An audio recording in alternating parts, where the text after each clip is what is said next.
Alright, hey guys, it's Jsnow, and World of Warcraft Warlords of Draenor has just been announced. Yes, more WoW expansions. So, what I'm going to be talking about, I guess in this, I don't even know, call it episode, vlog, or whatever, just going to talk about the leveling of Warlords of Draenor. So, of course, as more information comes out about this expansion, I'll try to get it to you guys as soon as possible. So first, we're going to be going through the Dark Portal again. So this expansion basically is Burning Crusade 2, I guess so to say. So we're going to be going back to what Outland was before all the sorcery and all the magic corrupted it, to the world of Draenor, where the orcs, originally lived. So yeah, it's in a way it's going back in time, but Blizzard said it's not going to be like a time travel thing. That it's all going to be on the same, I guess, time zones, so to say. But otherwise, so let's talk about the leveling. So that's what I want to talk about first. So when you do buy the expansion, you're actually going to get a free level 90. So this is a little bit weird, but I guess it's pretty good because for anybody who just wants to get into WoW during this expansion, you're going to have to level from 1 to 90, which is going to take you quite a while before you get to the actual expansion you just paid for. So by Blizzard giving you automatic 90, now you can automatically rush in and play with your friends at level 90. But they say here in the blue post that any 90 player that's automatically leveled up, and you only get one. Everybody gets one. You only get one boost level 90 character, and that character's experience going through the Dark Portal will be different because they'll unlock their abilities slowly. So you won't actually get at level 90 with every single ability unlocked. So all level 90 players are going to begin in the Tanaan Jungle, which is the first zone after going through the Dark Portal, and you're going to go through a suicide mission, what Blizzard's calling it. And it's going to be, they said, they're comparing it to the Death Knight experience at level 55.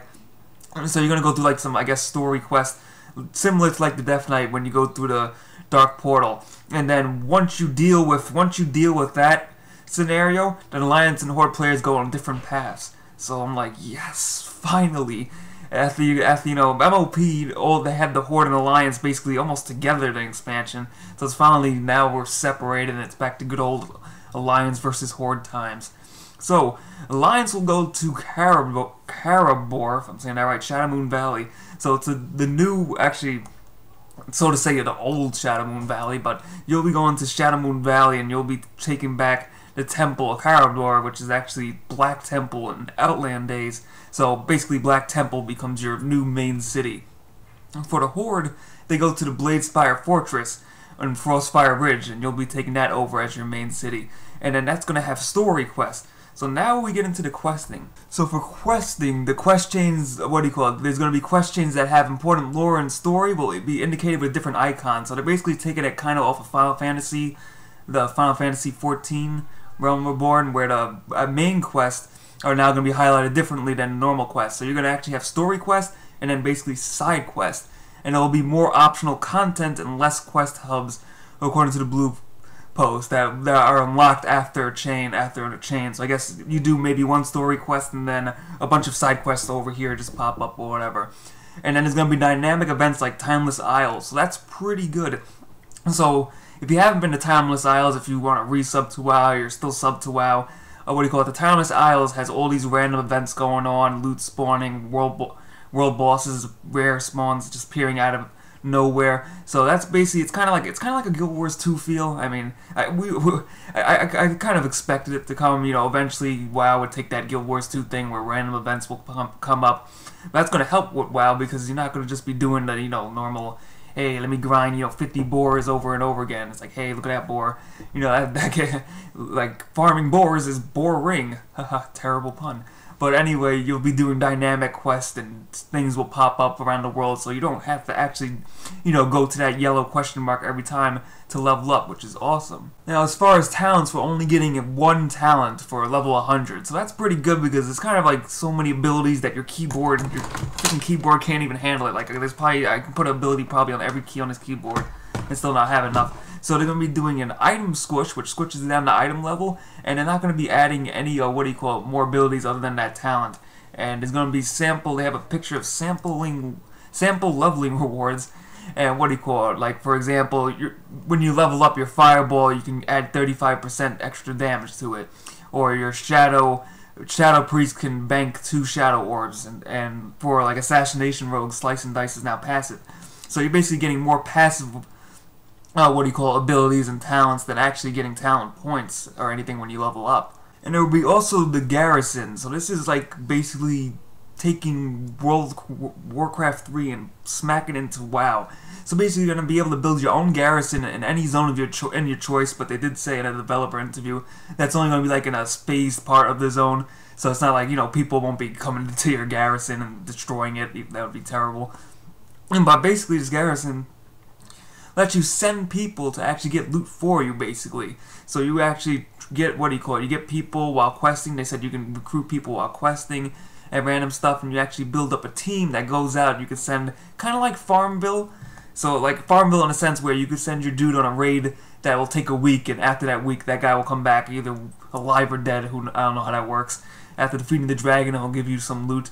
Or there can be there's simple quests that take like 15 minutes, and your guy will run out and back. And then you'll be able to build more buildings as you progress to upgrade your garrison. So this is a pretty cool feature, and Blizzard's considering this one of the big main features. So I don't know how this is going to work out, but they did say this would be used in leveling.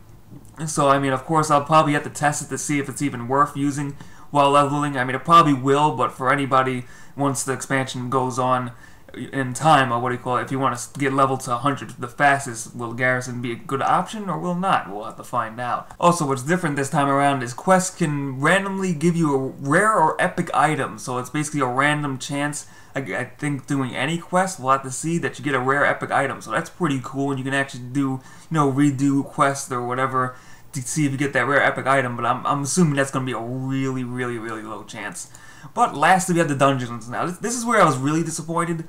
The only thing I was disappointed about is the dungeons. So there's going to be 7 new dungeons. Yes, 7 new dungeons in total for the new expansion. But only 3 are going to be for leveling up. The rest are going to be max level only. Which, man. Because for leveling, for me, and I know a lot of people do this, is usually like for tanks especially, you level up through dungeons. You just spam dungeons. You run the same dungeon over and over, just clearing it really fast, getting a ton of experience. But in this expansion, with only 3 dungeons for 10 levels, that's really, really low. So I'm not really sure exactly how that's going to work out. I assume you'll get a good amount of experience from doing it the first time, but I would be surprised if it's actually viable to keep running again, over and over again. But I really doubt it. So that's it for the leveling section of Warlords of Draenor. I'll discuss more stuff as I know more stuff and get it all together. So I want to know what you guys, you sitting right there behind watching the screen, what do you guys think of the expansion? Let me know in the comments if any leveling stuff I may have missed, because there's so much information everywhere and all that. So thanks for watching. Subscribe for more WoW content. I'm currently not subscribed to WoW right now, only because I want to save that $15 a month at the moment until something new comes out. You know what I'm saying? But I will be discussing Warlords of Draenor a lot. So thanks for watching. See you guys next time.